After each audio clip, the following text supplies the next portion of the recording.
night. It was great. Come on, guys, just a minute. And of course, all the other writers are young, like they're walking away from me as I'm standing there. But there we go. Were you hurt that Carl Reiner just lambasted your joke? I said, Carl Reiner didn't lambast my joke. Alan Brady did. Alan Brady, which is ultimately my dream. Right. I've been praying for my whole life to get, and it was just like a moment for me that I always thought.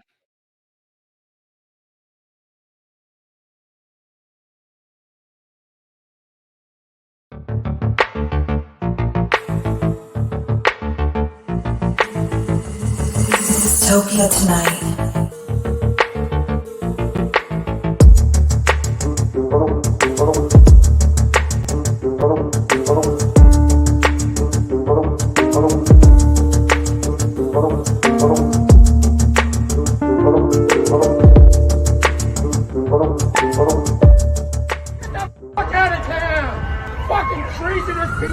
Dystopia tonight. Good. Okay, shoot away. Come on, we're boring people. All right, here we go. Well, first of all, how are you? Because I haven't seen you since I think we did something similar to this. We did the charity event, the comedy event. Yep. I was up with my friend Kevin Rooney, big comic.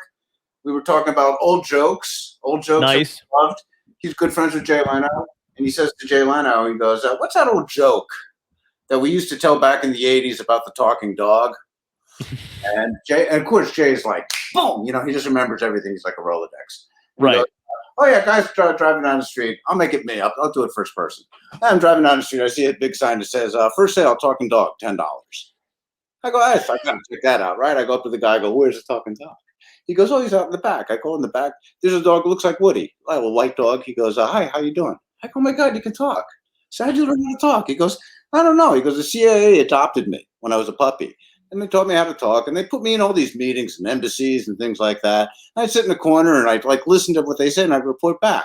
Oh, yeah, I've been all over the world. I've been to Italy and China and Russia and Taiwan. I've been everywhere. I gotta get this dog. So I go back in. I say to the guy, okay, I'll take the dog. He goes, great, $10. I go, how come so cheap? He's such a great dog. He goes, he's a fucking liar. He's never been out of the yard. See, now that's your father, your mother, your sister. Yeah. Everyone. Oh, that's fucking hysterical. But also, I talked to Dana Gould. Dana Gould is so fun. You got to get Dana on your show. I would love to get Dana on. I seriously would. I think my managers tried but failed. So I'm any help would be great. I'll see what I can do. And, thank you. And Kevin Rooney, of course. So wish Kevin Rooney well. And who else was there? J.J. Wall, another comic. Fred still dropped by. Everyone loves Fred. You can't who used to tour with Rob Bartlett, who says to say hello when he loves you. I love Rob Bartlett. I finally was able to on Running Wild, which nobody mentions, was showing Barnett, and I needed an asshole, and I thought Bartlett's in town, right? He played a character named Rich Whiteman. That's fucking perfect. He's great as always. He's great. He's great. I'm so jealous of that type of career. I always wondered if I stayed in New York, if maybe I'd been a Broadway playwright, and then I could live on $80,000 a year. Did you because so you started obviously as a comic. You were in the Funny Boys. That was your comedy troupe or whatever. Two guys. I met a guy, Jonathan Schmock, and then I got married very young. I had a kid when I was 20 years old. My daughter Tanis. For any of your viewers, you ever see Head of the Class? You ever see Head of the Class? Yes. Max, remember the little girl with the glasses? And hello, that's my daughter Tanis. Oh my God, I did not know that. That's a great. I know. She's a casting director now. She went to Stanford. I always, said very proud. When you're older, you're proud of your kids' accomplishments. But Stanford, first one in our family to make it to a college that didn't have the word beauty or clown in it. And then I moved into a building called Manhattan Plaza in 1978. And down the hall lived, we had a babysitting co-op because it was a very communist thing, you know. Right. Well, it's all Section 8 housing because Hell's Kitchen in 1978 was a shithole. And and they said, I think it was Estelle Parsons who said, you know, just instead of just making this a Section 8 building, for poor people, I know a whole group of poor people who will really need a place to live. They're called actors. They filled the building up with actors and writers and producers, and within like 5 years, it was like the same thing that happened in Soho. Right. It's the artists who go into the neighborhoods, and all of a sudden, you used to sell crack, and now there's a cookie shop. And they ruined it. Oh yeah, and nobody, if some kid, pisses on the floor, it's like, you don't piss on the floor in my building, mister. The building grew and grew, and so this guy Kramer, was in charge of the babysitting co-op, and across the hall, and he was a wild guy, and across the hall from him, lived Larry David, and that's no way. I got to know those guys back in like the early 70s. So you knew the original Kramer. I knew he still lives in the building. He gives tours. Wow! Oh, that's so good. He's called the Real Kramer. And, I saw Seinfeld 20 years before Seinfeld hit the air. Wow! It's true. My wife That's incredible. Used to call Larry and Kenny the bums. And I would be going out. You can hang out with those bums, Seinfeld. Those bums. And she moved out here, and when they got to the last Seinfeld, she said to me, Larry hasn't put me on Seinfeld yet. She's an actress. So I went in, and she's a terrific actress, by the way. She my ex-wife. Yeah. She teaches acting to comics. That's sort of her thing. Oh, nice. Yeah. That's needed. Acting right now because this isn't working out. No, I'm kidding. Yeah. You're not kidding. That's why I brought you on here, for the hard truths. You're a real type. You know what I mean? So I appreciate that. Okay, so I'm on my 5th cup of coffee today. I'm all jacked up on coffee. No, I love it. Was that your like stand-up crew? Because everybody had their classes when you guys started out, right? Like basically, like when you started, it was you and Jonathan Smock in a group, and then it was it Seinfeld, Larry David, like that guy? Yeah. Those are the guys you toured with? Well, Bill Maher is to this day still my best friend, and, right? And he got us in A Catch a Rising Star. Oh, nice. It kind of almost happened, too fast for us. It was like the early '80s, and they were just grabbing comics, right? And they saw us at a club, a guy named Warren Littlefield, who would go on to, and then they flew us out to Los Angeles. They did shit like that back then, right? And, we auditioned at the Comedy Store for a guy named Brandon Tartikoff, who ran NBC. Right. The other act that auditioned with us was Jim Carrey. Oh my God! Oh wow! And we were in the club that night was Richard Pryor, and he was getting ready to go on, but they had messed up the scheduling, and it was like, they got Brandon Tartikoff, NBC is auditioning these 2 comics, these 2 acts, and Pryor said, "Sure, let him go ahead." Like, who does that? Wow. Now? Yeah, no, seriously, that's true. Yeah. And Pryor gave us, because that, the audience is watching you, but they're turning their head and watching Richard Pryor, going, sure, one of these assholes getting off. I want to see. And I think he knew that because he kind of gave Tartikoff one of those, hire these guys. Nice. And Jim Carrey got his first job in an NBC. Took Jim Carrey, this dynamic, unbelievable talent, and they made him a straight man in a very soft sitcom called The Duck Factory. Yeah. I think for like half a second when I was a kid, they did a rerun of that show, and I didn't understand what I was watching because I had known him at that point from like Ace Ventura and stuff. So I was like, what am I watching right now? They always tried to cram you into this, like, I'm nice. Nice was like, that's like most comedy in the 80s, that doesn't really hold up that well. I mean, right. The sitcoms, I mean. So was this like a reunion for then you guys? Because I feel like, oh my God, look at that. Yeah. Where's that from? That is from a photographer for the Comedy Store posted it recently. I know, that's Jeff Ross. and there's Jim Carrey. Oh wow. Yeah. Yeah, I think that was from the great Mitzi Shore's memorial service. Oh, that was from the memorial service. Wow. Okay. Yep. I was wondering because I was like, that is not something you see every day. You guys all hanging out like that on the steps there. Was that your first paid gig at the Comedy Store? Like when you were like, was your comedy was that the first one, or was it Catch a Rising Star? Or Catch a Rising? Well, there was a little club called Good Times on 31st and 3rd. Okay. A guy named Rico owned it, and Rico was great. But a lot of acts got their start there. Wendy Liebman and Kathy Ladman, I think, got her start there. But when we were there, had Wendy and Kathy on the show. Oh, they're fabulous. Yeah, they were great. I love Wendy, and I love her. I Wendy mentioned, yeah, she's awesome. But the acts at this little and the club was about as big as this room. And the acts were George and Otto, the filthiest, funniest team ever to, and I know Otto Peterson and George, of course, is filthy mouth race puppet, and Yakov Smirnoff got his start before he even went to the Comedy Store. Tiny little thing, and he came in with the suit. What a country. Yeah. In your country, you are allowed to criticize President Carter. In my country, we too can criticize President Carter. And of course, Dice Clay. Clay. But he wasn't Dice then. He was Andrew Clay, and he just did impressions. Oh wow, Elvis, right? I don't remember Elvis. He probably did Elvis, but he definitely did Jerry Lewis. Oh yeah, the Nutty Professor. He did the Nutty Professor, and I think he did Travolta, and Yeah, you got to work with Jerry for a little bit, right? What?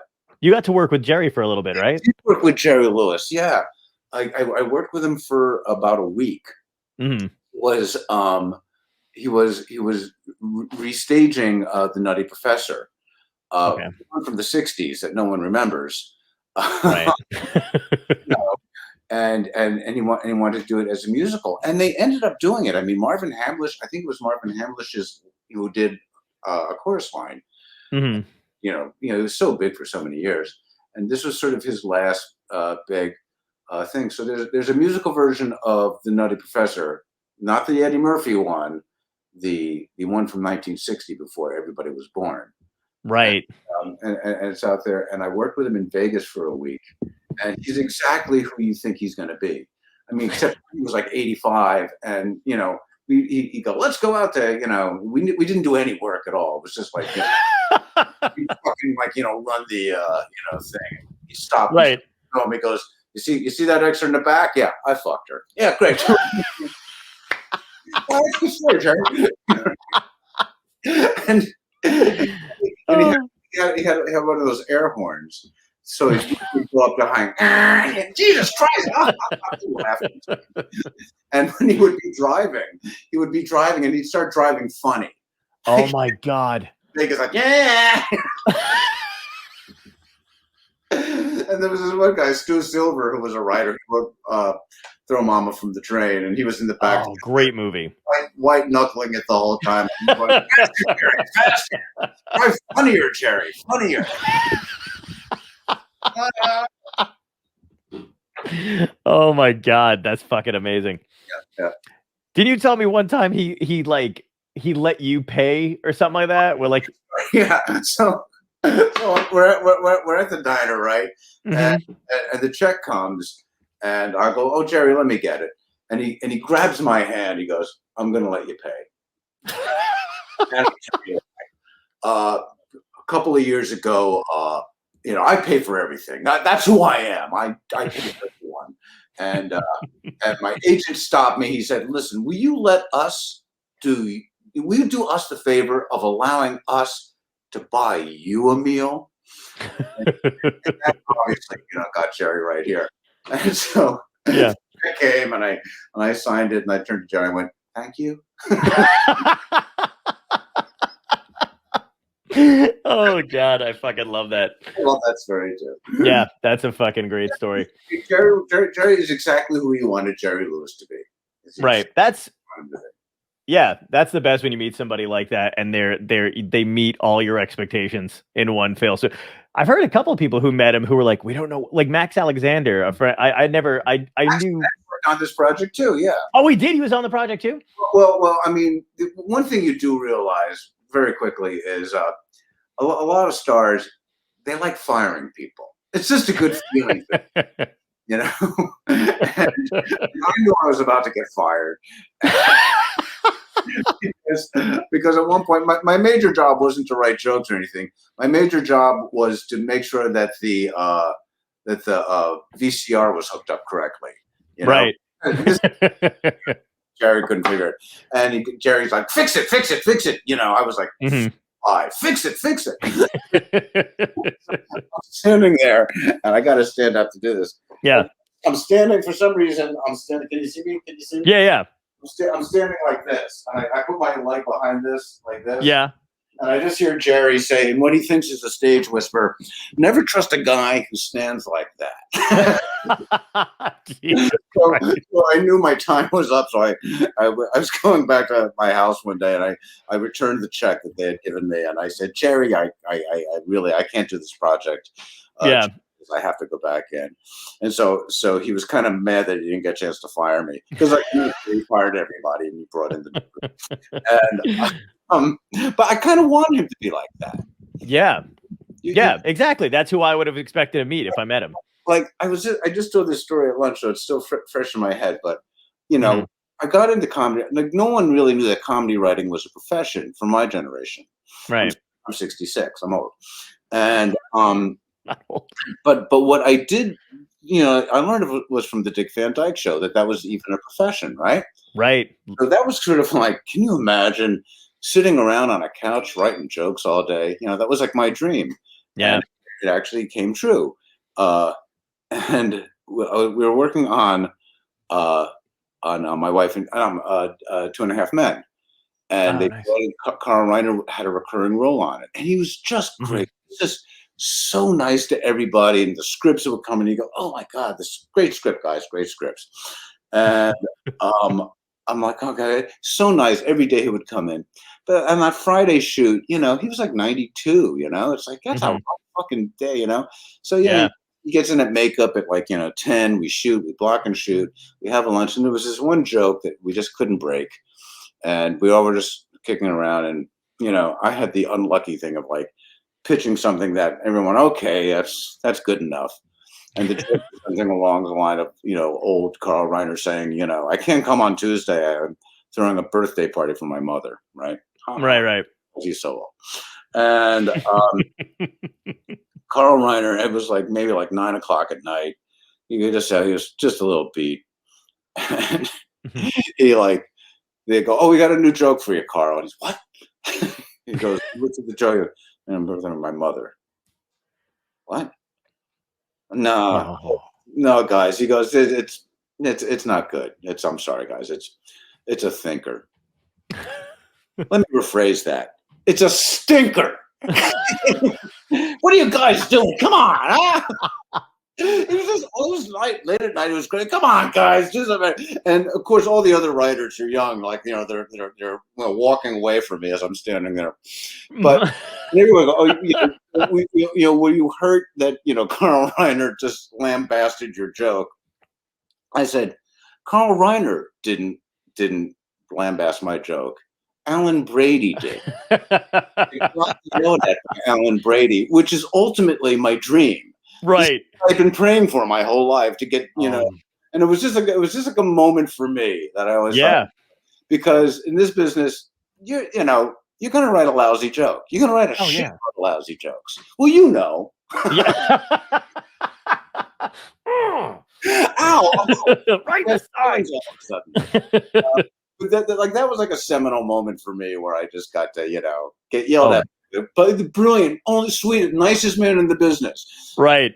I'm not bad mouthing. No. I'm just telling you, icons have moments. Yeah. And that's really, if you want to survive in this industry, you have to be able to be screamed at. Oh my God, I know. No, it doesn't seem to be the next generation's thing. They kind of wilt under it. You know what I mean? Yeah. Oh yeah, absolutely. Which when I feel like I'm at home when I'm getting screamed. I'm like, I'm born in Brooklyn. When people are yelling, I'm like, oh, thank God, we're good. Everybody happy. I thank my mother's cruelty every day. Thanks, Mom. You really. Oh my God. Do you remember being on set with you, either whether you were younger or older or whatever, like where you really wanted, like where you had to fight for a joke you wrote, like, no, this is gonna fucking work, trust me, or do you kind of beg off? Yes, yeah. I remember once on the worst jokes, the hardest jokes are jokes about gifts. Okay, yeah, big gift, right? Yeah.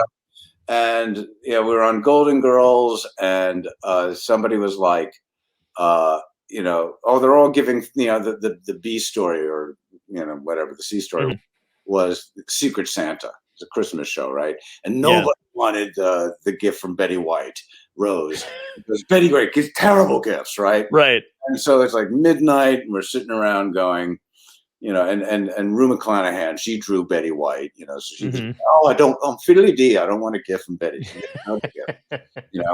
and we just were, and I'd always go out and I'd smoke a little weed and I come back in. Well, what if I say the showrunner Mark Socken, I said, what if she gives her the Rue opens up, it's a beautiful blouse, a beautiful silk blouse. And it's like, oh, that's lovely. Big surprise. And I give Betty a line. She goes, well, I didn't know what to get you. And then Dorothy said I should get you something crotchless. But because we had like a male showrunner, and he was like, what? And no. And he kept on going. And then I said, no, it's crotchless. And then And then finally, Nina, we didn't have a lot of women writing on that show. Gail Parent was my writing partner on that show. Okay. But I believe it was Nina or Gail said, technically a blouse is crotchless. Yeah. Oh, okay. It was one of the jokes I talk a lot about it. I don't talk a lot about it, but it was, to me, it's an example of a perfect joke. Not a perfect, but a good joke, because it's all character driven. Right. Betty is stupid. She misunderstands crotchless. There's something crotchless, and it's about Rue. What a slut, Right. So, all three of them are in one little joke, and it's a little bit of a thinker. Yeah, and it works on layers. Oh, not a stinker. Was it like when you were working on Golden Girls and stuff? Did you guys know that you were doing? Because you guys covered. First of all, the show was always. I still love that show to this day. My friends and I have Golden Girls T-shirts. Like it's just a great fucking show. Have you come out to your mom yet? No. I mean, I was hoping you would help me with it. Could you just write? Golden Girls T-shirts pretty much says the whole thing. Does it really? We got it as. I mean, we like to thank each other for being a friend. It has a gigantic gay following. Oh, really? I didn't know that. Yeah, that's what's kept the show on. Oh, wow. There are Drew Doji and Sam Pancake and Jackie Beats do like Golden Girls shows in drag. They do, Get the fuck out of here! I didn't know that.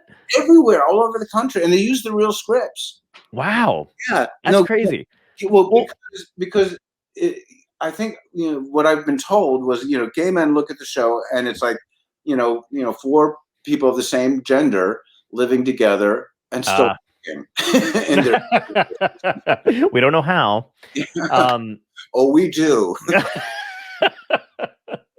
What? So when you were doing those shows and stuff like that, because again, they were always super, super funny, but you guys got into heavy areas at the time: AIDS, racism.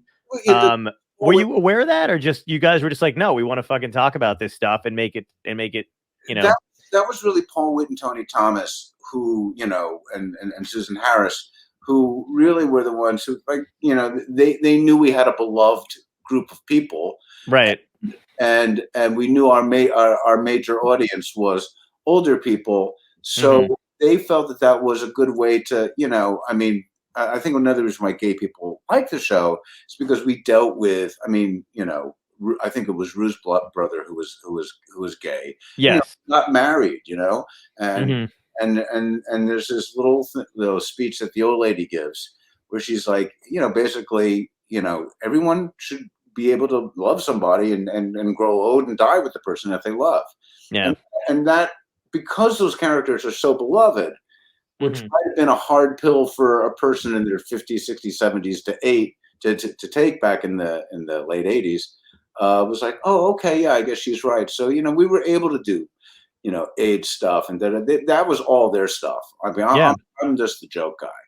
You're just but I mean that they all played into each other really well. There's only a few shows that I think about on TV and stuff like that who in one like swoop can have you cracking up and in the next take make you feel something or make you think. It's not a lot of shows that do that kind of shit, Yeah, that's sort of the what I learned on that show, because that was really my first big show that I worked on, was if your characters make people laugh, they will like that character. The audience will like the character, no matter, even if they're terrible people, like Danny DeVito's character in Taxi.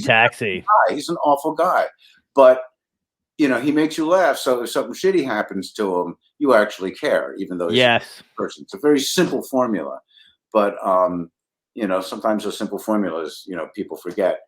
Right. So yeah, that show, and it holds up really well. Well, my writing partner on that was Gail Parent, who created Mary Hartman.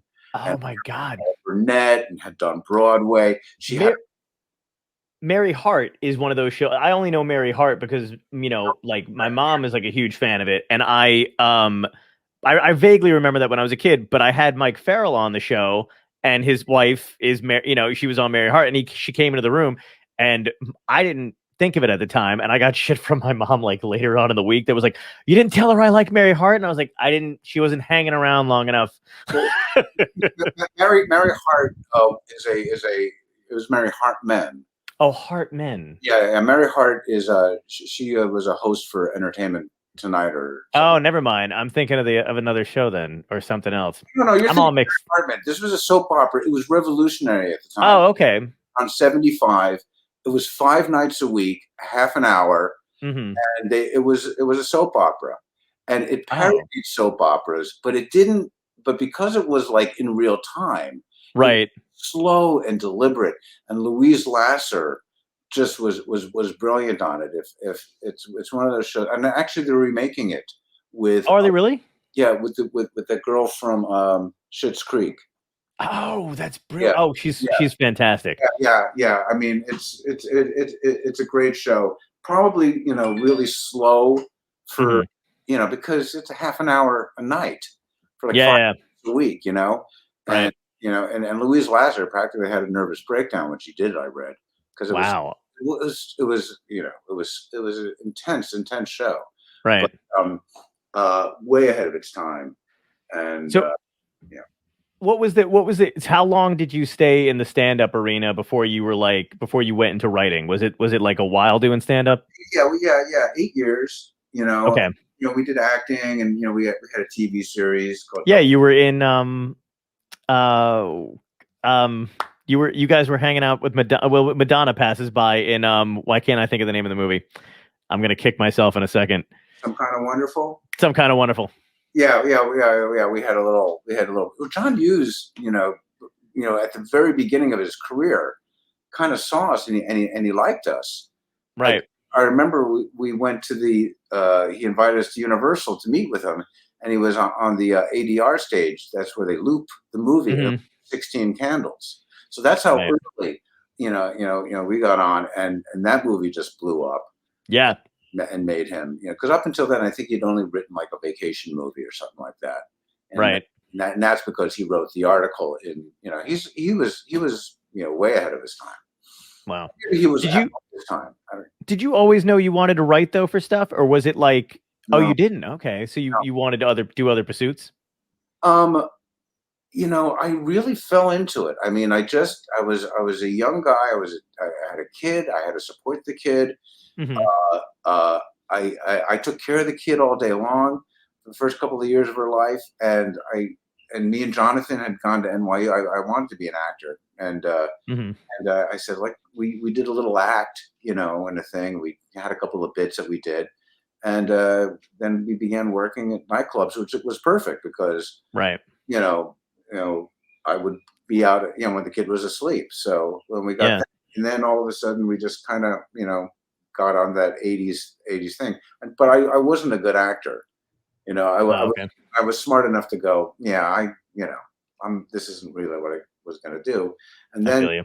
the guy, Don Rio, the guy who produced the show Double Trouble, Mm-hmm. and I knew a couple of, of the producers, a guy named Chris Thompson who created Bosom Buddies, took me under his wing.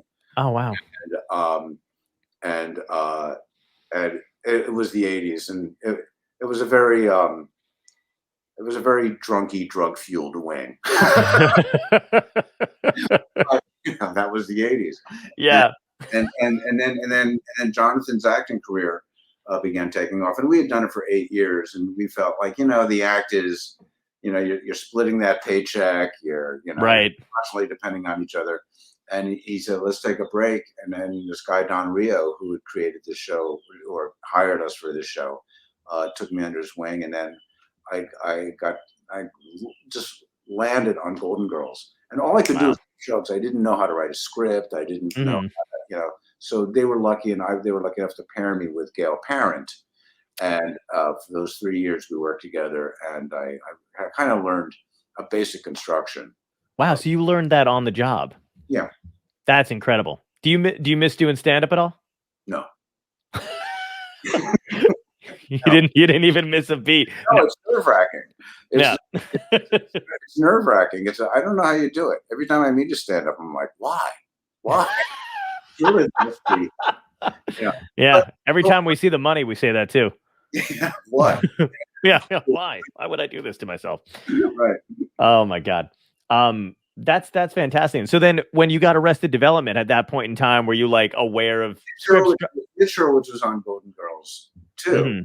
And he and I, worked together. We did that, and then we did a show for John Larroquette for a couple of years. Oh, he's brilliant. And that was a show that never got its due. And I think it's because I think they made one mistake with that, where they didn't shoot it on film. It was like, a dark and gritty sitcom. Wow. They didn't shoot it on videotape. They did this thing called, they go, we're going to make it look exactly like film. Because to shoot on film, you got to stop every, you can only go 10 minutes. Mm-hmm. And the canisters run out, and then now we've got to change the canister, and the lighting, it's just, it's more expensive too. And with Thomas, they were basically a videotape. They were doing Empty Nest and Soap, and the videotape, and the videotape stuff. I don't think there's going to be a lot of videotape shows that survive. I think the only reason Golden Girls still survives is because I just don't think that they're not going to make it again. They're not going to do a show with 4 old women again. Right. They try, but they, like Hot in Cleveland, they try. Yeah. Like, Valerie Bertinelli ain't old. No, she's not old. Trying to make people, we aren't old, but there is a lot of ageism. And the thing about the Golden Girls is, it's a good babysitter. Kids love that show. Yeah. I don't know why, but they do. That's one of those shows I did used to watch with like my aunt if somebody was watching me or whatever. But I just got the humor of it, just growing up, because you just listen to the rhythm and the pattern and everything that's in those kind of shows. Same thing with the Dick Van Dyke Show. I grew up on the Dick Van Dyke Show, loved the Dick Van Dyke Show, Taxi, all that kind of stuff. And it's hard to find things. Miller doesn't get enough recognition. Yes. Marty Miller's was a brilliant show. Yeah, that was. Yeah. What do you consider, like, because I feel like every now and again I'll pop on the TV or whatever, and there's some shit that they rerun that I don't understand it, but like Petticoat Junction had to be like the garbage television, right? Garbage. I don't want to say garbage. It was no. Like the comedies of the 60s. I mean, Dick Van Dyke is just, the pinnacle. Yes. And there were certainly good shows like That Girl, because same writers from Dick Van Dyke, good enough. But that whole 60s of nothing can be offensive. Nothing can be, everything has to be squeaky clean, and Yep. Like, if I had Barbara Eden living in a bottle, and she never asked her to, I mean, I would be like, make my penis disappear. I wouldn't do that. I wouldn't. Right. Oh, but everything had to be squeaky clean and unreal, and yeah. and once in a while, like a Paul Lind would walk in and do like, he's really gay. Oh my god. Or the dude from what was Ted Knight's show when he was a cartoonist? The next door neighbor was gay. Three's a Crowd or yeah. I mean, the 70s stuff, the stuff that lasts. I mean, to me, the first time Saturday Night Live, broke through, and that was the first time my generation felt like, oh God, there's something. Because even comics back then, and I appreciate them, but when you're 15 years old and you got Alan King talking about, how rough it was to fly on Eastern Airlines here, you're right, quite relating to it. But when George Carlin broke through, and wasn't, and he was always funny, but all of a sudden really funny, and Saturday Night Live. But for me, Saturday Night Live was always good. But when Second City came on, and it came on right after Saturday Night Live, that was like, oh my God. Right. Comedy can actually be funny. Well, yeah. Yeah. Were you guys like, were you and Jonathan, like what you basically had like guys that you had emulated at the time? Because I know you mentioned Carlin, but was like, I always feel like Lenny Bruce is almost a controversial figure in the stand-up world, because there's people who think he was obviously a genius, brilliant at what he was doing. And then I feel like there's a subset of comics from back then who are like, I don't get it. I don't think he was funny. I think all this stuff you have to put into context, and you have to say, what else was going on? Why was that so brave? Right. He really was the first one to say, I'm going to do adult material. I am going to talk about, all those guys, Mort Saul. Yes. Mort Saul was all of a sudden talking, intelligently. And Bob Newhart came by, and, because up until then, comedy was basically Milton Berle and Youngman, and, there was nothing, there was no nuance to it. Bob Newhart brought nuance to it. You didn't have to be hysterically out there in seltzer water, and there's I shouldn't live too much in the past, but it really is interesting. There was a show called The Hollywood Palace that I used to love, because Saturday night, and it was on Saturday night, and no one wanted me. Well, you understand it, John. Yeah, no, we're in the same boat. Like, hey, John can babysit on Saturday, right? Yes. But there was something about it was an old fashioned. It actually took over for the Jerry Lewis show. Jerry Lewis had a live 2-hour variety show on Saturday nights, live 2 hours that he didn't come in to rehearse for. He was just going to wing it. It was the beginning of the telethon, right? And after like a year and a half, they said it's not working. He got like a fortune for it. And they redid this theater, and then they just did like a variety show with a different guest host. And sometimes it's awful, and sometimes it's just like, because it's this weird in the '60s. That you have these two different generations. You have basically Don Adams introducing Janis Joplin. Yeah. And it's just this weird, and he doesn't like her, and she doesn't like him. And it's just wonderful. So I always thought that when I mean, I don't know too much about the history of this, but when Bing Crosby and David Bowie got together for the first time, I just imagined Bing Crosby like, get this fucking guy, this guy out of my sight. What is he? Is it a woman? Is it a guy? Yeah, but that piece that they did, the Little Drummer Boy, together is a classic. Exactly, and it was amazing. But I was just like, what was going on backstage? Where like David Bowie didn't beat the shit out of his kids, right, Bang? Yeah, exactly. Oh my God. Yeah. I always I love the backstory stuff and all the shit about people who, I don't know why, but I do enjoy going like, oh, this person didn't like that guy. Like, I didn't know that. Well, cause I don't think of them around the same time, but I read both their books. Robert Klein and Steve Martin didn't like each other apparently in the beginning. Yeah. Wow. Apparently they had like, I think cause Steve was very like, they had said he was very like, off stage, quiet to himself. Right. And Robert Klein was always on. And then at one point, Steve had just turned to him and said, like, do you ever turn off? And then Robert had said something snappy back, but they wound up getting along eventually. But I think it was like, it just irked Steve in the moment because this make-believe thing of like, we all love each other and we all hang out. It's like, no, we're all competing against each other, and, you know, and you can respect each other, but yes, you know, nice is an overrated quality. Right. And, you know, it's like, yeah, if you're nice, you're probably going to get trampled over at one point. Oh yeah. And that's, well, I feel like though too, like at a certain point, like all you guys who are at like a certain level, you do kind of mellow out. You know what I mean? Like I think once you made it, I feel like does that tension ever end? You know, we're so old we can't even work up anger anymore. Oh, that was great. Yeah, that's it's not worth it. You hit me with a car. Keep going. My friend. Oh my God. My friend has this story about Mickey Rooney. He was working on one of his last plays. He was in The Wizard of Oz.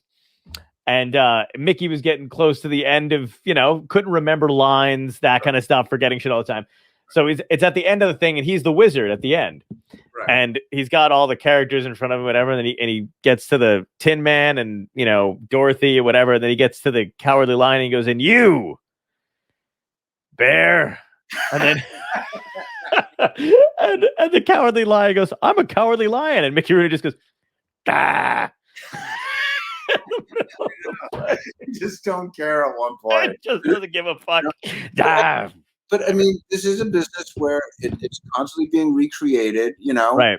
Like, you know, yogurt is basically yogurt. You know, you can throw bananas in it or whatever, you know, or avocados or whatever.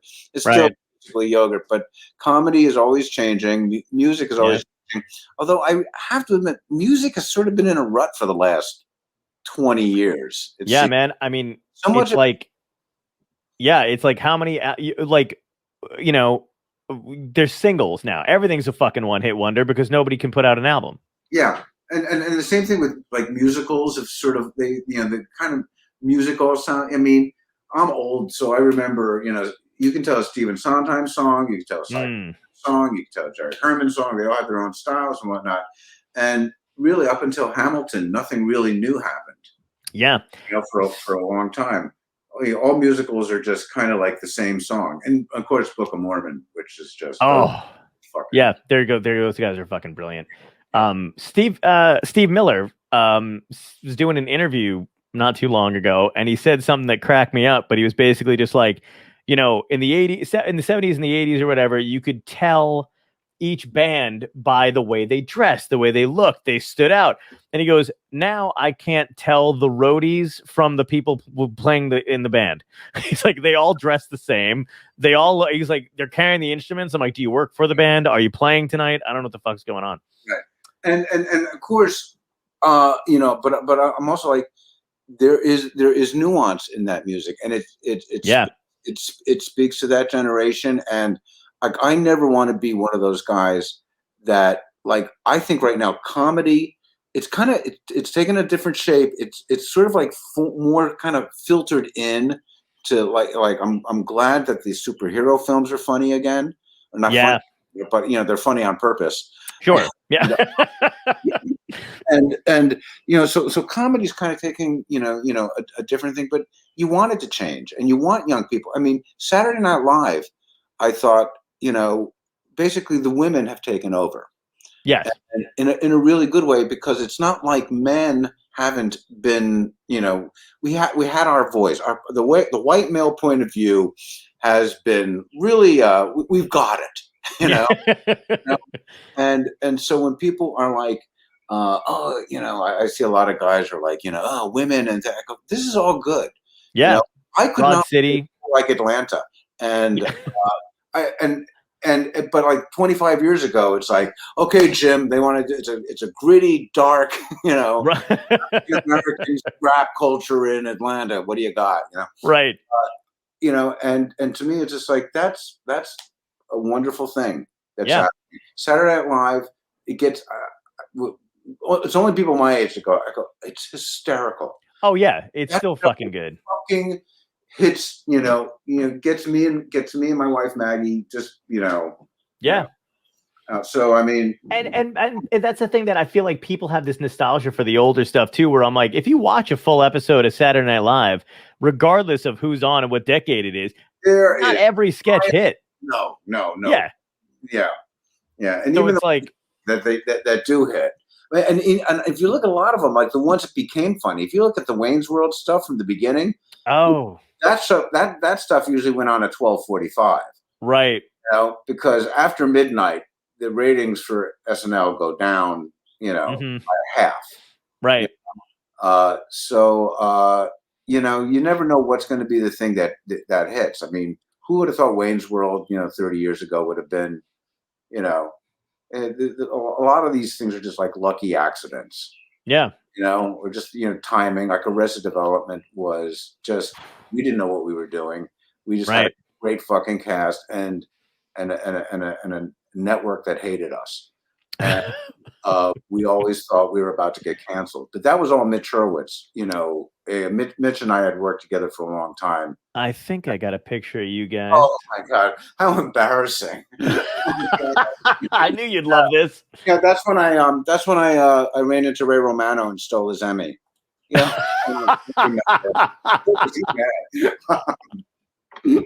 That's fair. I think this is the same night too, right? Or a different night? Yeah. Wow. Where are you getting this stuff? Oh, I got good tips. Yeah, boy, I'm telling you. How much did you pay Getty Images for that? Yeah, that's a good. I remember watching that one, man. I loved Arrested Development. How hard was it to work on the new one though? After so many years, being like, was it? Yeah, it was different, and it was because it was still fucking great. It was yeah. I love every second of working with Mitch Hurwitz and working on that show, and I thought that what I like about him is he even the first 3 seasons, you see, they change a little bit. He does not like to be in the same thing, and most shows you're just kind of repeating the same thing over and over and over again, and he doesn't expand. And I love that we live in a world where they go, you don't take chances, and then when you take a chance, it's like, what are you doing? You've fucked up. What I loved about the show. Yeah. Thank you for saying that. I think that it's so good. As people step back, there's nuggets of just hilarity that I'm very proud of. I'm very proud of 4 and 5. I think about that stuff all the time, and like I have, because I was one of those people who I had the box. I still do. I have the DVDs, the box set DVDs, of all the seasons or whatever. Of course, God knows. I mean, I got a Blu-ray player. It probably doesn't play them anymore. I just found that out the other day, that if you actually upgrade, the regular shit doesn't play on them anymore. I was like, the fuck? Really? Yeah, I have a well, I guess whatever I have doesn't. It's like it only plays like a specific thing. I didn't buy one of the good ones that plays everything. What are you gonna do? You cheap fuck. Maybe you. I know. That's the problem. I don't want to say it, but that is the problem. Yes, go on. No, go ahead. I was going. How's New Jersey? New Jersey's great. I mean, it's. I live in the most Republican county in New Jersey, so the only Republican county in New Jersey. So there's a lot of people who own boats being giant Trump people. Why? I know. They're like pirates or something, Yeah, they fucking had a regatta. And one of them sank, which is just beautiful that one of them sank. But yeah, no, I got some asshole across the street from me who's got a boat, and he's got his Blue Lives Matter, Trump flag waving or whatever. And I'm like, you lost, buddy. It's over. Is it? I know. Well, yeah. I would not spike the ball on those guys. Those guys they play rough. Yeah. Play rough, It's weird how we're all living in a state of constant panic now between the pandemic and then these assholes still doing their thing. You're just like, can I rest ever? No, never again. Yeah, you can. No, you absolutely can. And you have to you have to take your anger and place it correctly. We're both very lucky. We're white males in this country. Yep. If we never watched the news, we probably really wouldn't even feel the effect of the Trump administration. Absolutely. And so at one point, you kind of have to go, okay, you have to disassociate yourself from like real anger to like, okay, I've got to fix this problem. Like a plumber sees a problem. He doesn't get mad at the sink. Why is this happening? He's like, I got a problem to solve. And because the anger will kill you. The anger will kill you. I've been working on that. And also, don't hate your neighbor, because I tell you, this is what I do believe about Trump people. If my car was in a ditch and needed to be towed, I bet you a Trump guy would stop before, I agree. Some of these liberal people. So, they are just looking at the world differently. And and we've just got to stop calling people racist and calling people, because they don't agree, and we got to look at the left and just see the anger, because they're in the anger selling business too. Yep. And I learned that the hard way during the whole. It was like, because me, I'm online. I'm always doing what I'm saying, speaking my mind, and all that shit. Yeah. And but there was a couple of these Instagram accounts that were out there, left-leaning Instagram accounts, basically, that were like curating material from comedians. You know what I mean? Just taking stuff, putting stuff out there, whatever. They had like huge followings and all this other crap. And then I find out that they're fucking making money off of that shit. And it just wound up being like, God damn, man, I thought you were on our side. And then I'm like, no, they're just fucking. Anger sells. Anger is what fuels Facebook. Feel good stories are nice, but they ain't going to pay the rent. Right, exactly. People upset, and we, as whatever we do, right. I mean, there was one joke I put in. I think we put in season 4 or 5, but it was like they were in Mexico and arrested. They were in Mexico, and they were like, the deportations are terrible, and it's like, we've got to stop this Obama guy, and it's like, no, Obama deported a lot of people. Yes, he did. A lot of people, like I think it was 800,000. Yeah. So I mean, it's just a fact. Yep. It's just a fact, and Trump is just a crazy guy who's very good at getting people all riled up. Yeah. And they relate to that, and we just have to say we'll relate to us too, because we all got to share the planet. Yep. Place else to go, except for Bezos and Musk, who are. I'm a spaceman. Those assholes. I know. No, Jeff Bezos is mad at me. I know. I was like, it's 4 days late. What's going on? Oh, Bezos is really on that stupid Dystopia. What's the name of the show? Dystopia? Dystopia Tonight. Dystopia Tonight. Yeah. I feel like we're all living in a dystopia. That's what I felt like. Have you come up with a real title for it yet? It's like a working title, right?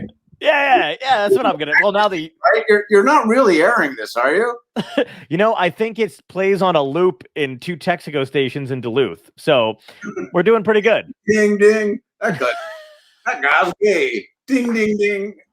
Who's that gay guy? Exactly. Why does he have so much hair?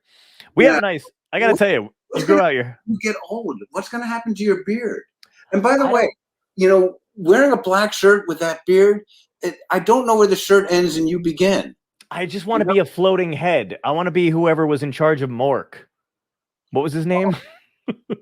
I don't know. It's a floating head guy. Yeah, no, I know the black shirt's a bad choice. But when I wear like a shit with colors on or whatever, like the camera does a weird thing, it picks it up. No, you like the black shirt because you look cool in it.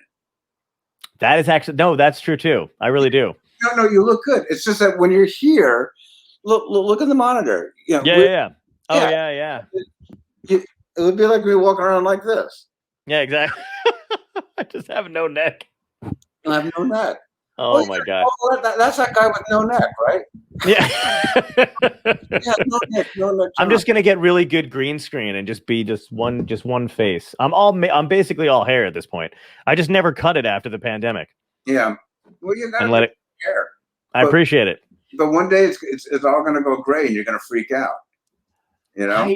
Yeah, the gray thing is gonna fucking freak me out. It's already starting to do it a little bit, and I don't know if I could pull it off. I mean, if I go completely white, hard to dye a beard. You know, Mhm. I remember like all these old comics used to hang out in my neighborhood at the Bagel Nosh. Right. And it would be like Shecky Green and Gary Owens. Do you remember Gary? Oh my God. Yeah. Love these guys. I go, Yes. you know, I didn't want to go up to Gary Owens and go, you can't dye a goatee. It's impossible. You know, because it will just come, you know, and then it has that weird sort of red tint Yes. around it. And it's just like, go gray. Just go for it. You look like Just fucking do it. Do you have a picture of you without the beard? Me without the beard? Yeah, I got a picture of me without the beard. Let's see, where the hell is it? I'll get it on here right now. This is called air. Yeah, this is good. I mean, I this afterward. The people that are live are you know, sometimes they comment. Let's see, we got some people commenting. Let's see. Picture without, here we go. Picture without the beard. I don't know if I can get it on there. Oh, what's that? Yeah. That looks good. You gotta draw on everything. Yeah, I got a jaw. Yeah, it's all under here. Yeah. Lose the beard. You lose the beard. It'll be easier to get on planes. I know. I look like the dude who gave Jenny AIDS in Forrest Gump. Sure. At least you didn't for it, you know. Yeah. How are you holding up post-pandemic, though? Are you getting any kind of funk, or are you shaking it off? Yeah, no, we're going out, but we just found out in LA today you got to put the mask back on when you go inside now. So I heard that, yeah. Which is fucking. I mean, are you guys pissed about? Like, what's the feeling in LA? You know, everyone's. I think disappointed. You know, I don't know what's. I was gonna say I don't know what's gonna happen, man. I don't think we're gonna have a lockdown again. I think we're just gonna. I don't with these other two variants, man. I keep hearing different things. So yeah, you know, it's it is what it is. You know. Yep. You know, we are very lucky in this country that we have vaccines. I feel that, you know, if you're vaccinated, you're not going to get super sick. You know, yeah, same. I'm afraid of the flu or something. You know. Yeah. So you know, we just, you know, I wish, you know, my buddy Bill Maher keeps saying, you know, I wish the government would say, you know, but also, you know, work on your immune system. You know, this would have been a good opportunity to kind of get people to be healthy, right? A little bit better. He's right. You know, watch it because those are the people who are surviving this. People who have better immune systems.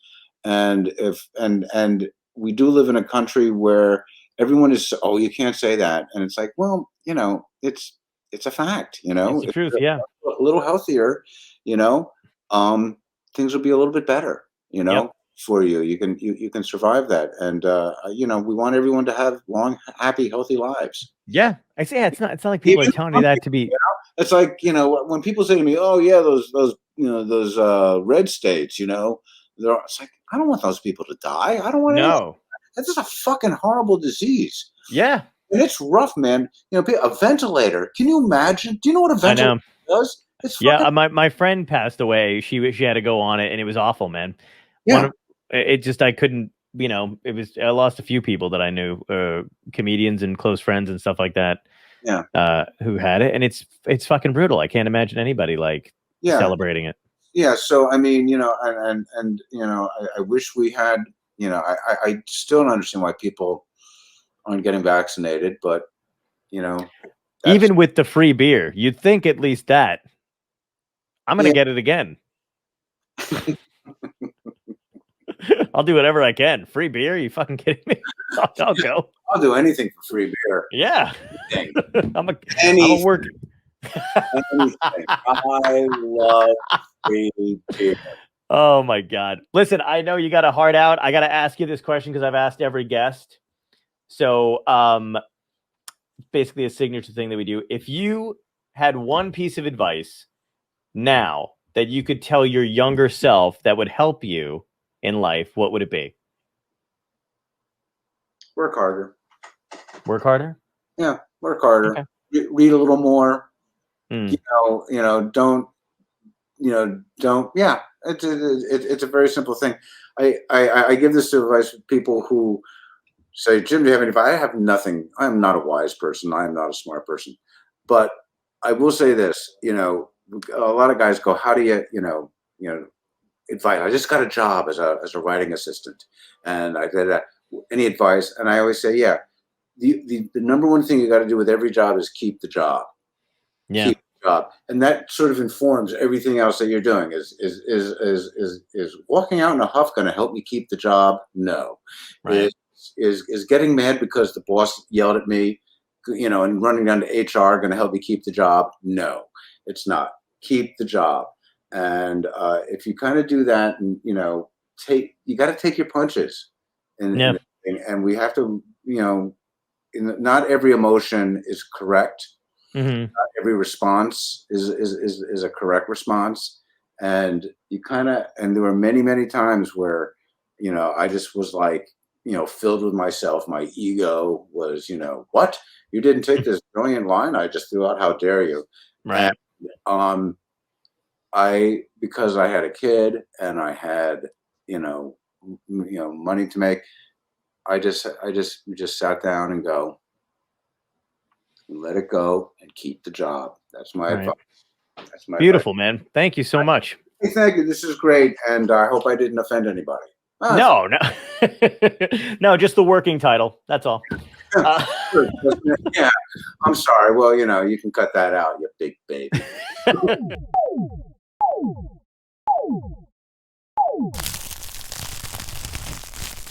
Dystopia tonight.